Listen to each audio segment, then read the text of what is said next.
सांगली महानगरपालिकेच्या येणाऱ्या 15 जानेवारी रोजी होऊ घातलेल्या निवडणुकीच्या प्रभाग क्रमांक 16 मधील आपले काँग्रेस व राष्ट्रवादी काँग्रेस पक्षाचे उमेदवारांच्या प्रचाराच्या निमित्ताने इथे उपस्थित असणारे सांगली जिल्ह्याचे लोकप्रिय खासदार आमचे तरुण तडफदार नेते सन्माननीय विशालजी पाटील, इथे उपस्थित असणारे सन्माननीय डॉक्टर जितेश कदम, उपस्थित असणारे सन्मान्य सागरजी घोडके, सन्मान्य नामदेवरावजी चव्हाण, सन्मान्य तौफिकजी शिकलगार, सन्मान्य तिवडे साहेब, सूर्यकांत लोंढे साहेब, निसार भाई या ठिकाणी उपस्थित, रहीम हट्टीवालेजी, आपले आदरणीय ज्येष्ठ नेते करीमभाई मिस्त्री, सचिनजी जगदाळेजी, या ठिकाणी आयुब बारगीरजी, सिकंदर जमादार सर, आमचे ज्येष्ठ नेते, या ठिकाणी नंदकुमार शेळके, आपल्या प्रभाग 16 मधील काँग्रेस पक्षाचे उमेदवार आमचे ज्येष्ठ सहकारी शहर काँग्रेस कमिटीचे अध्यक्ष सन्मान्य राजेजी नाईक, आमच्या भगिनी सौभाग्यवती सलमा शिखरकर, या ठिकाणी आमच्या दुसऱ्या भगिनी सौभाग्यवती दीप्ती घोडके, या ठिकाणी उपस्थित असणारे आमचे तरुण सहकारी मयूरजी पाटील, उपस्थित सर्व आमच्या माता भगिनी, मोठ्या संख्येने उपस्थित असणारे कार्यकर्ते आणि उपस्थित सर्व या प्रभागातील नागरिक, सर्व तरुण कार्यकर्ते, सर्व पत्रकार बंधू भगिनींनो, येणाऱ्या काही दिवसातच आपलं सांगली शहर आणि आपण सर्व नागरिक हे पुढील 5 वर्षाकरता आपली सांगली महानगरपालिका ही कुणाच्या ताब्यात ठेवायची, कुठल्या पक्षाच्या विचाराचे नगरसेवक निवडून द्यायचे आणि कुठल्या नगरसेवकांच्या माध्यमातून आपण आपल्या प्रभागाचा विकास घडवायचा, हा अत्यंत महत्त्वाचा निर्णय हा येणाऱ्या 15 तारखेला आपण घेणार आहात. आपल्या लोकशाहीमध्ये आपल्या घटनेनुसार ज्या स्थानिक स्वराज्य संस्थांच्या निवडणुका आहेत, या दर 5 वर्षाच्या कालावधीनंतर झाल्या पाहिजे. आपल्या सर्वांना आठवत असेल, सन 2017 रोजी सांगली महानगरपालिकेची निवडणूक झालेली होती, 18 रोजी, आणि 18 रोजी ही निवडणूक झाल्यानंतर नियमानुसार 5 वर्षाचा कालावधी संपल्यानंतर सन 2023 मध्ये आपली सांगली महानगरपालिकेची निवडणूक ही व्हायला हवी होती. आज हे सन 2026चं हे साल नुकतंच सुरू झालेलं आहे. जवळजवळ 3-3.5 वर्षाच्या कालावधीचा उशीर हा आपल्या सांगली महानगरपालिकेच्या निवडणुकीकरता झालेला आहे. हा उशीर कशासाठी झाला, कुणामुळे झाला, हे गेल्या अनेक महिन्यांपासून, वर्षांपासून तुम्ही ऐकताय, वृत्तवाहिनींच्या माध्यमातून तुम्ही टीव्हीवर पाहताय. कुणी आरक्षणाच्या मुद्द्यावरनं हा उशीर झाला असं काही लोक आपल्याला सांगण्याचा प्रयत्न करतात, परंतु मला आपल्या सर्वांना सांगायचं आहे, ही जे संपूर्ण महाराष्ट्राला आणि सांगली शहराला जे राज्य सरकारने वेटीस ठेवण्याचं काम केलं, ते मुद्दामन केलं. आणि मी वेटीस ठेवण्याचं काम केलं हे मी मुद्दामन म्हणेल, कारण खऱ्या अर्थाने लोकशाहीच्या पद्धतीने स्थानिक स्वराज्य संस्थांमध्ये सर्वसामान्य जनतेचा, लोकांचा आवाज जो उठला हवा होता, तो नगरसेवकांच्या माध्यमातून, जिल्हा परिषद, पंचायत समितीच्या माध्यमातून तो अनेक वर्षांपूर्वी उठायला हवा होता. पण तो आवाज दाबण्याचं काम हे राज्य सरकारने केलं. सातत्याने लोकांच्या मागण्या होत्या. विधानसभेतला एक महाराष्ट्रातला आणि सांगली जिल्ह्यातला आमदार म्हणून मी सुद्धा मागणी करत होतो की किती दिवस तुम्ही या राज्य स्थानिक स्वराज्य संस्थांच्या निवडणुका लांबवला. राज्य सरकारला अजूनही निवडणुका घ्यायच्या नव्हत्या. हे पुढं ढकलत त्यांना हे न्यायचं होतं. का न्यायचं होतं? कारण राज्य सरकार म्हणून हे सगळे महानगरपालिका चालवण्याचे अधिकार प्रशासकाच्या माध्यमातून हे राज्य सरकारकडे गेले होते, आणि म्हणून ह्यांना कोण जाब विचारणार नव्हतं. आणि म्हणून महानगरपालिकेच्या प्रशासकाच्या माध्यमातून मोठमोठे कोट्यावधी रुपयाचे टेंडर काढणं, ते टेंडर यांच्या मर्जीतल्या असणाऱ्या ठेकेदारांना देणं, आणि त्यातला प्रचंड भ्रष्टाचार करून फक्त पैसे काढण्याचा धंदा आणि पाप हे सत्ताधारी राज्य सरकारने गेल्या काही वर्षांपासून केलेले आहे. आपण महानगरपालिकेची निवडणूक कशासाठी लढतो? आपण या वॉर्डातले लोक असेल, सांगली शहरातले नागरिक असो, आपण आपल्या नगरसेवकाला किंवा नगरसेवक पदासाठी उभे असलेल्या उमेदवाराला आपण कशासाठी मतदान करतो? कारण तो आपल्यातला एक नागरिक असतो, त्या वॉर्डातला राहणारा एक व्यक्ती असतो आणि त्या व्यक्तीला जो उमेदवार असतो तो कुठल्या का पक्षाचा असणार, त्याला त्या वॉर्डातले प्रश्न माहित असतात, त्या तिथल्या सर्वसामान्य लोकांशी त्याचे काहीतरी नाते संबंध असतात. तो लहानाचा मोठा त्या वॉर्डात झालेला असतो, म्हणून तिथल्या गल्ली बोळातले लोकांचे काय प्रश्न त्याची त्याला चांगली जाण असते. परंतु जेव्हा तो नगरसेवक होतो तेव्हा महापालिकेत जातो, तो महापालिकेच्या आयुक्तांना महापौरांना विचारतो की जेव्हा तुम्ही शहराचं बजेट करता त्या बजेटमध्ये माझ्या प्रभाग 16 मध्ये तुम्ही किती निधी दिला, माझ्या प्रभाग 16 मधील लोकांचे जे रस्त्याचे प्रश्न आहेत, जे ओपन गटारीचे प्रश्न असतील, लाईट खांबाचे प्रश्न असतील, हे किती तुम्ही सोडले, हा विचारणार तो नगरसेवक असतो. परंतु राज्य सरकारला हा नगरसेवकच करून द्यायचा नव्हता, म्हणून ही निवडणूक लांबवली. आणि म्हणून मला तुम्हा सर्वांना या ठिकाणी नम्रपणे विनंती करायची की येणाऱ्या 15 तारखेला जे तुम्ही पाप केलं 3-3, 4-4 वर्ष, हे जे महाराष्ट्राच्या जनतेला विटीस धरलं, ज्या निवडणुका तुम्ही लांबवल्या, त्याचं चोख उत्तर आपल्याला द्यायचं आणि महाविकास आघाडीच्या, काँग्रेस आणि राष्ट्रवादीच्या उमेदवारांना आपल्याला निवडून आणायचं. विशालरावने आपल्या भावना व्यक्त केल्या, करीमभाई असतील, माझ्या आधीचे आमचे घोडके साहेब असतील, सगळ्यांनी आपल्या भावना व्यक्त केल्या. खरं सांगली शहरासाठी आज ह्या भाजपच्या सत्तेतल्या लोकांनी नेमकं काय केलं याचं उत्तर ते देऊ शकत नाही. आणि उत्तर देऊ शकत नाही नेमकं काय केलं, म्हणून ते नुसतं येऊन इथं सांगतात की आमची सत्ता द्या, मग आम्ही तुम्हाला अमुक तमुक करून दाखवू. आणि मला काय म्हणजे अजबच कारभार आहे ह्यांचा. 10 वर्ष राज्यात सत्ता तुमची, ठीक आहे, 2.5 वर्ष मध्यंतरी महाविकास आघाडीचं सरकार होतं. 10 वर्ष केंद्रात सत्ता तुमची, 1 वर्षापूर्वी खासदार तुमचे, सलग 10 वर्ष, गेले 15 वर्ष आमदार भाजप पक्षाचे. आणि हे सगळं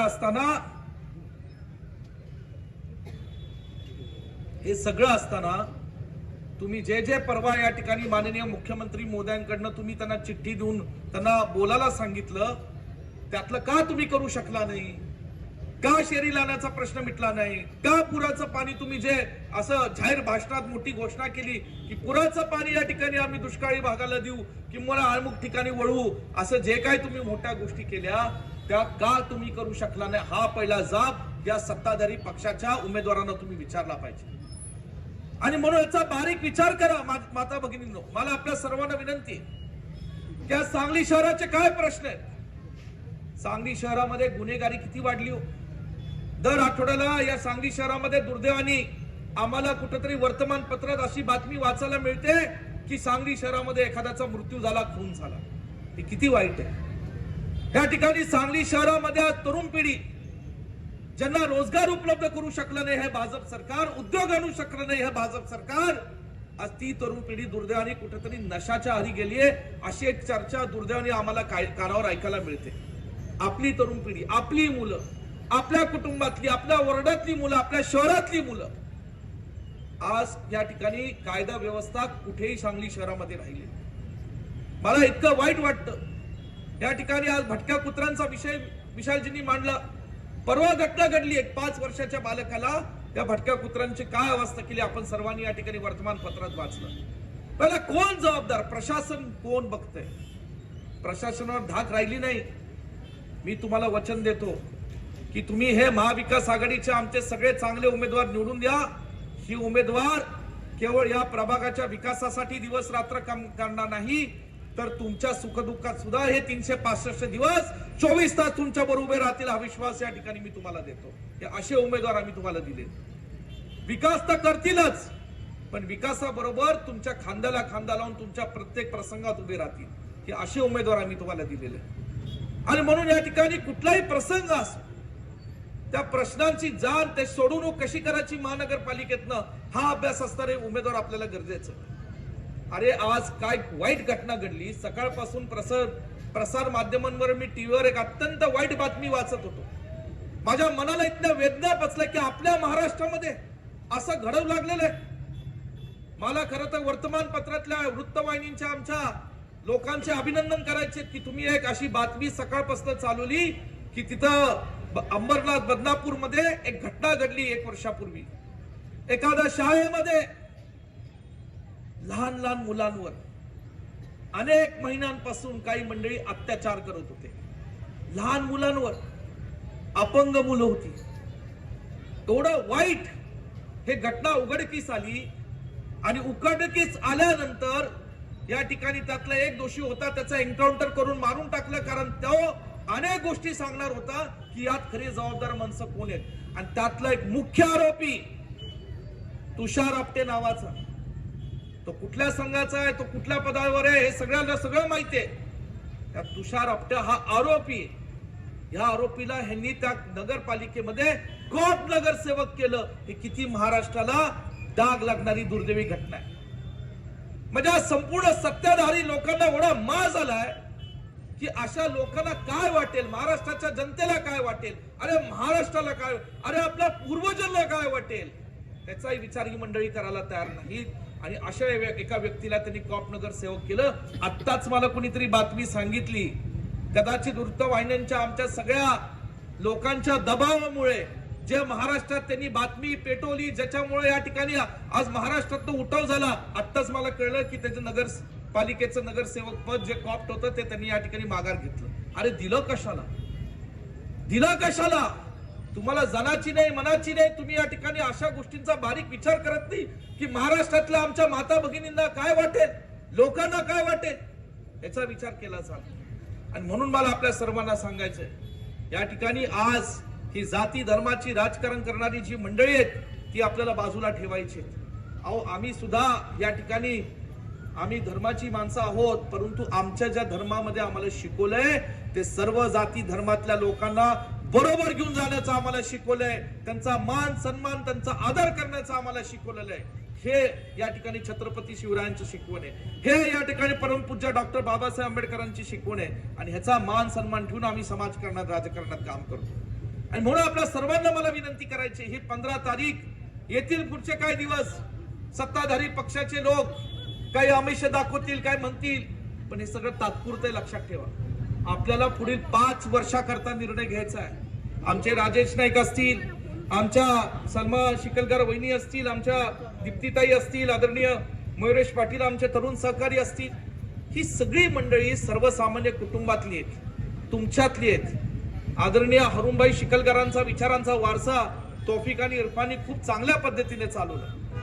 आज तौफिक आज नगरसेवक म्हणून या ठिकाणी तुम्ही त्याला निवडून दिलं, काम करण्याची संधी दिली, 2-2.5 वर्ष काम केलं, पुन्हा प्रशासक लागू लागला. या ठिकाणी राजेश नाईक अनेक वर्षांपूर्वी नगरसेवक होते.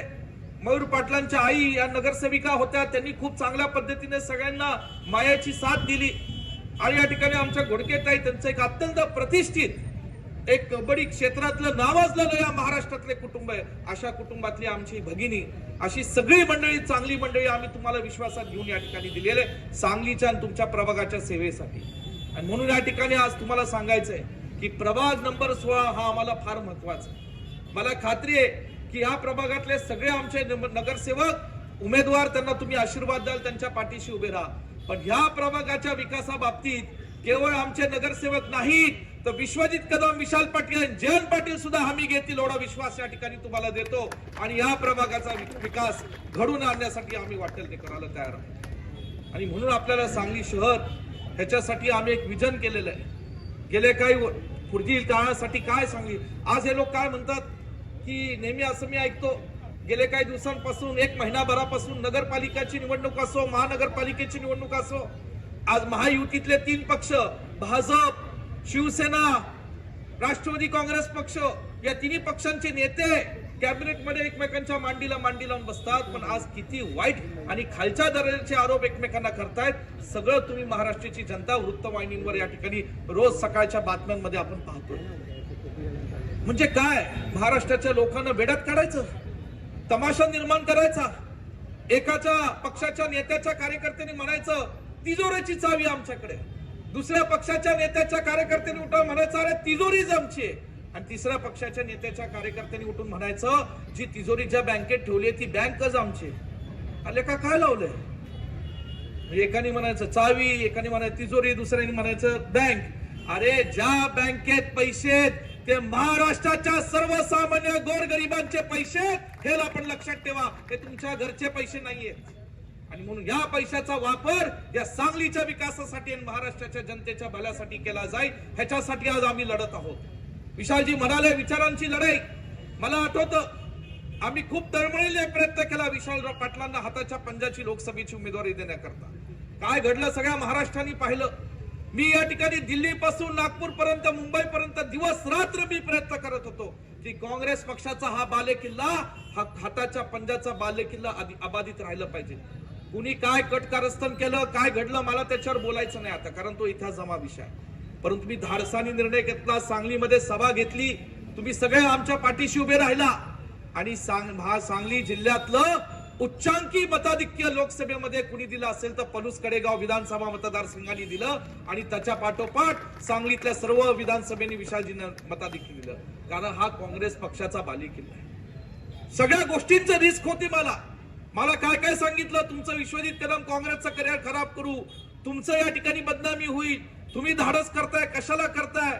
एकाने तर भादराने येऊन मला सांगितलं, जाऊ दे ना विशाल पाटलाला तिकीट नाही मिळत, कशाला विश्वजित तुम्ही ही सगळी धडपड करताय, कशाला ते काय पुन्हा कायमचं राजकारणातलं नाव पसून जाईल. मी म्हणलं हे तुम्ही असलं फालतू शिकून आम्हाला शिकू नका. विश्वजित कदमांनी शब्द दिलाय विशाल पाटलांना. जो शब्द देतो तो विश्वजित कदम पाळतो. हे महाराष्ट्राच्या इतिहासात आणि सांगली जिल्ह्याने पाहिलेले. हे दिखून आम्ही करून दाखवलं, नुसतं बोलून दाखवलं नाही, करून दाखवलं. आणि आज मला अभिमान आहे की आमचा भाऊ लोकप्रिय एक खासदार म्हणून आज सांगली जिल्ह्यातल्या सर्वसामान्य लोकांचा आवाज या ठिकाणी लोकसभेमध्ये अत्यंत समर्थपणे उठवण्याचं काम करत आहेत. आणि म्हणून ही ताकद आता सांगली शहरातली आपल्याला वाढवायची. ही ताकद वाढवायची असेल तर एक आणि एक नगरसेवक या ठिकाणी आपला महत्वाचा आहे. महाविकास आघाडीचं काम करत असताना आदरणीय जयंतराव पाटील साहेब असतील, मी असेल, विशालजी असेल, डॉक्टर जितेश कदम असतील, शहरातले इथं व्यासपीठावर बसलेले सर्व नेतेगण असतील, आम्ही सगळेजण या ठिकाणी तुमच्याशी बांधील आहोत. सांगली शहराच्या विकासासाठी, इथं असणाऱ्या लोकांच्या संरक्षणासाठी, इथं असणारे रखडलेले प्रश्न सोडवण्यासाठी आम्ही तुमच्यासाठी बांधील आहोत. त्याच्याकरता या ठिकाणी काँग्रेस राष्ट्रवादीला मदत करावी आणि आमच्या सगळ्या उमेदवारांना आपण निवडून द्यावं अशी नम्र विनंती करण्याकरता मी इथं आलोय. मी तुम्हाला जास्त लांब लचक बसणार नाही, कारण जसे चिलटे तुम्हाला त्रास देत आहेत आम्हालाही त्रास देत आहेत. आणि मला माहितीये की हे जास्त या ठिकाणी हेच आम्हाला थांबवायचंय. पुढच्या वेळेस मी आलो, आमचे नगरसेवक निवडून आले की असे चिलटे कुठल्या पक्षाचे आणि इथले तुम्हाला त्रास देणार नाही, एवढं निश्चितपणे आम्ही खात्री घेतो. आम्ही खात्री घेतो कुणी तुम्हाला त्रास देणार नाही. आणि म्हणून या ठिकाणी आज तुम्ही मोठ्या संख्येने जमलात.